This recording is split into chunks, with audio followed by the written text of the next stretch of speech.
In this video, I'll show you an easy guide to restore your Google Business profile in 2025.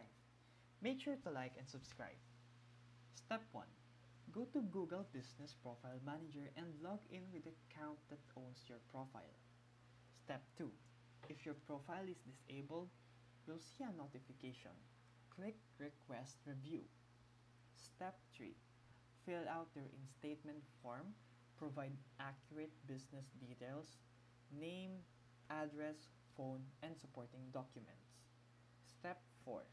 Upload proof like utility bills, business license, or photos of your storefront. Step 5. Submit the request and wait. Google usually responds within 3 to 5 business days.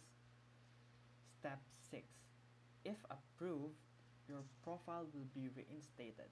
If denied, carefully recheck your documents and reapply.